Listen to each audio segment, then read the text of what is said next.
Okay, top five best side hustles from worst to best.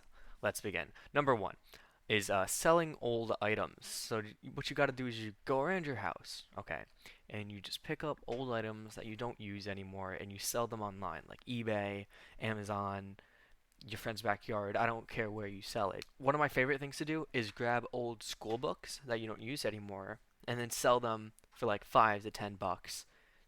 You may think that's little money. For me, money's money. Like, there, right on my desk right here, I have a book that I read a month ago for English class. I'm never gonna touch that book again, right? So why not sell it? It's just making money. So pros of selling old items. It's very easy.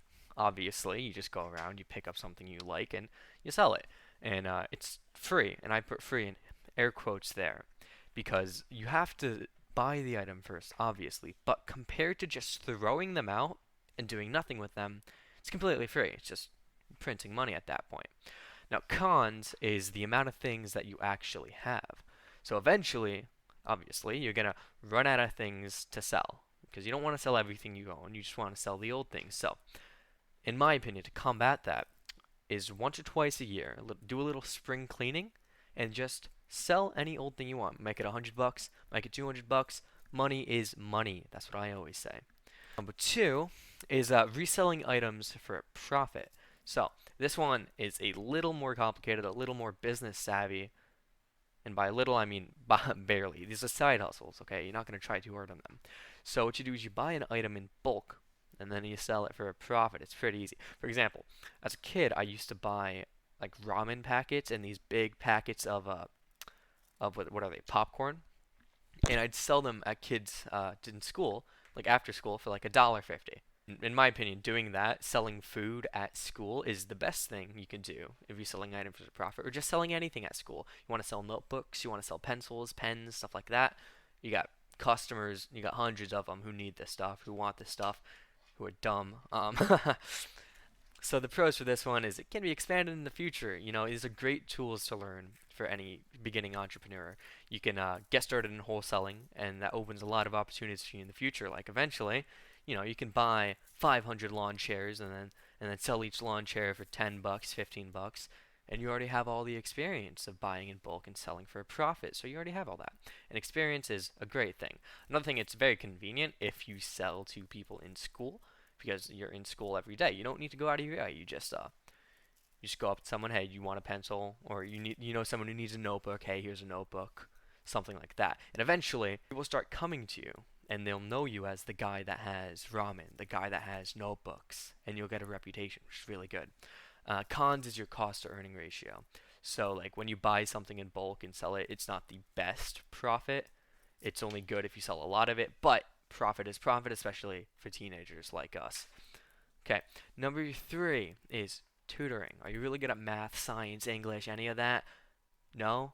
Okay, well, skip over this one. I'll put a timestamp below. But tutoring, obviously, is extra schooling for people who need it. And as a teenager, you can pick any subject that you're good at. For me, I'm very good at biology. And you just teach it to other kids.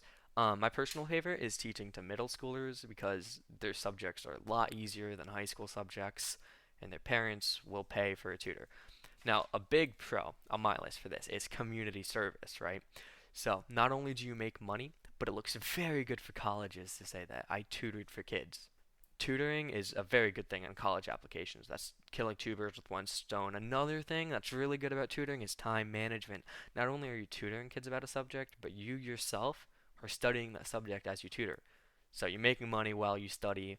That's great. Cons, it's pretty boring in my opinion, which is why I don't do it that much. Unless you like school or you really like that subject, it's boring to just teach kids. So may not be the one for you. The fourth one, and one of my favorites, is yard work. The ancient technique of going to your neighbor's driveway and shoveling it for $30. It's a classic for a reason. Now people might say, "Hey, I don't have snow." Cut the grass, mulch the lawn, plant some grass seeds, clean their deck. Anything you can potentially think of that is like handy, labor-intensive work outside, can you can potentially charge for. Personally, I shovel driveways in the winter and I power wash the decks in the summer. Um, And I'd say you pick one or two that works for you and stick to that. Grab a good customer base. You know, people, you got repeated customers, someone who always gets you in the summer. That's just constant income. Now, one great thing to do, in my experience, is to offer your first service discounted or for free in return of them shouting you out to friends or family. That's a great thing because you get more customers and you end up making a lot more money at no cost to you. So it's just free advertisement. There's a lot of pros to this one. You work your own hours, obviously. You just say, hey, I'll come over this day. You pay me this much. Great. Potential business expansion. With enough customers, you can eventually just start hiring people to do it for you. Create a very small landscaping business. That's awesome. Okay, this is one of the only ones that has potential business expansion, and it's great. It's also always in high demand. People have yards. People love their yards, especially like, the American dream of having a nice house, nice yard, nice car. But people don't have time to do that stuff because they're too busy paying for that house and car. So they hire people like us who will take it for like 15 bucks an hour, 10 bucks an hour, whatever you want to charge, whatever they're willing to pay. And that's just money for you. And plus, it can be very profitable. Minus any upfront fees, you can be paid like 100 bucks a day. And if you're fast, you can get that day done in like 2 hours, 3 hours, which is amazing. Cons, it's hard work. It's hard work. You're working with your hands, so if that's not for you, don't go for this one. It costs an upfront as well if you want to buy seeds, mulch, power washer, and like whatever you're gonna do in yard work, it's gonna cost you an upfront unless your parents own it and are willing to give it to you. And another con is there's limited work in the winter unless you work in very sunny areas like down south or something. By me, in the winter is very cold and in the summer is very hot. Um, so that's a con for some people is in the winter you can't really do the side hustle. Now, the final side hustle, and in my opinion the best one if you want to make money, is commission-based services. Now, for those who don't know, which I'd be surprised if anyone on this doesn't know what a commission service is that someone will pay you to do a service for you, like an online service. I edit videos, right? I obviously edited this video.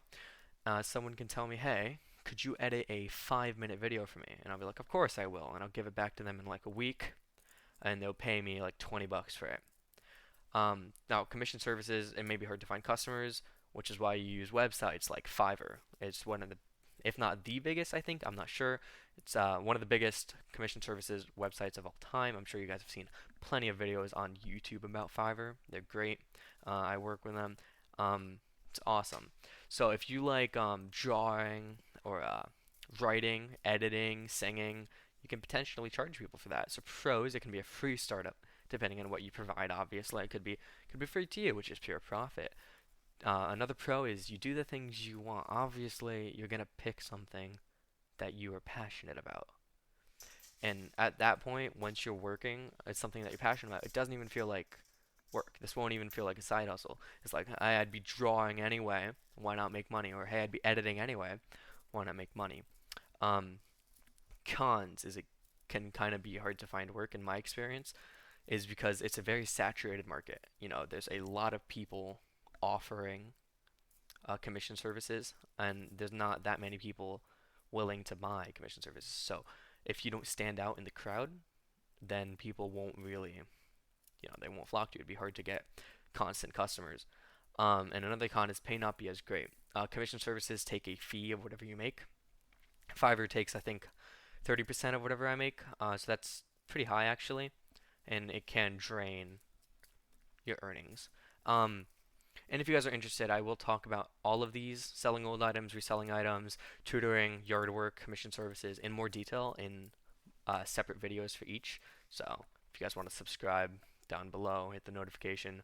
I'll have those up maybe by the end of the week. I'm not sure. I have finals this week, so who knows.